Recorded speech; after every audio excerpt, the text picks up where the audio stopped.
जय हिंद फ्रेंड्स। क्या आपको पता है कि सरदार भगत सिंह का जन्म कब और कहाँ हुआ था?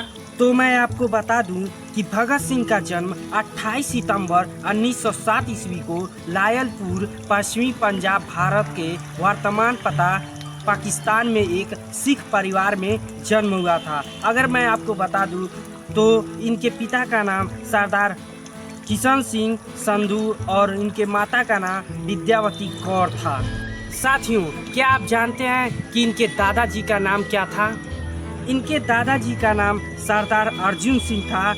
दोस्तों, सरदार भगत सिंह का जन्म तो पता हो गया कि इनके जन्म 28 सितंबर 1907 ईस्वी को हुआ था, लेकिन वहीं इनकी मृत्यु की बात करें तो इनकी मृत्यु 23 मार्च 1931 ईस्वी को शाम में करीब 7:33 पर भगत सिंह तथा इनके दो साथियों सुखदेव व राजगुरु को फांसी दे दी गई। साथियों, अब सवाल ये उठता है कि सरदार भगत सिंह और उनके दोनों साथियों को फांसी क्यों दी गई?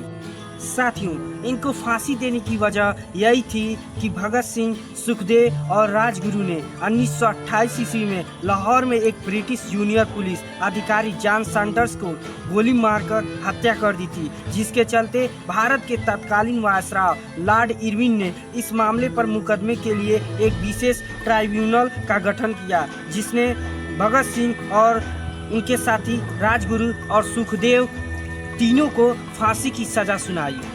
दोस्तों, अगर कारण की बात करें तो भगत सिंह पर ब्रिटिश शासन के खिलाफ साजिश रचने के आरोप में मुकदमा चलाया गया था। सबसे पहले तो भगत सिंह को उम्र कैद की सजा सुनाई थी, लेकिन बाद में एक मनगढ़ंत मामले में आरोपी बनाते हुए फांसी की सजा सुना दी। दोस्तों, क्या आपको मालूम है कि भगत सिंह ने मरते समय क्या कहा था? साथियों, आपको यह जानकर हैरानी होगी कि भगत सिंह को समय से पहले फांसी दे दी गई थी। अंग्रेज सरकार को यह डर था कि लोगों की भीड़ इस फांसी में बाधा पहुंचा सकती है, इसलिए उन्होंने मिलकर ऐसा कदम उठाया कि भगत सिंह को जब फांसी के लिए ले जाया जा रहा था तब उन्होंने कहा था कि इनकलाबियों को मरना ही होता है। दोस्तों, क्या आपको पता है कि भगत सिंह को कितनी उम्र में फांसी दी गई थी? अगर इनकी उम्र की बात करें तो ये एक क्रांतिकारी स्वतंत्रता सेनानी थे, जिन्हें महज 23 साल की उम्र में अंग्रेजों ने फांसी पर लटका दिया था। दोस्तों, इनके डायलॉग कौन कौन से थे, क्या आपको पता है? इनके डायलॉग थे कि वे मुझे मार सकते हैं लेकिन वे मेरे विचारों को नहीं मार सकते, वे मेरे शरीर को कुचल सकते हैं लेकिन वे मेरी आत्मा को नहीं कुचल पाएंगे। साथियों, अगर मैं आपसे पूछ लूं कि भगत सिंह और उनके साथी कौन से जेल में बंद थे, तो भगत सिंह और उनके साथी राजगुरु, सुखदेव लाहौर सेंट्रल जेल में बंद थे। दोस्तों, क्या आपको पता है कि भगत सिंह का नारा क्या था?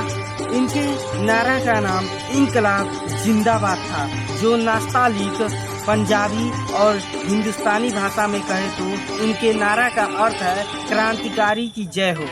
साथियों, इस नारे को भगत सिंह और उनके क्रांतिकारी साथियों ने दिल्ली की असेंबली में 8 अप्रैल 1929 ईस्वी को एक आवाजी बम फोड़ते टाइम बुलंद किया था। आई होप एवरीवन, यह मोटिवेशन भरी स्पीच सुनकर आपको अच्छी लगी हो। अगर अच्छी लगी हो तो कमेंट बॉक्स में इनकलाब जिंदाबाद लिखना ना भूलें। इसके साथ ही आप एक क्रांतिकारी वीर हैं तो सब्सक्राइब करके बेल आइकन को दबाना ना भूलें। जय हिंद, इनकलाब जिंदाबाद।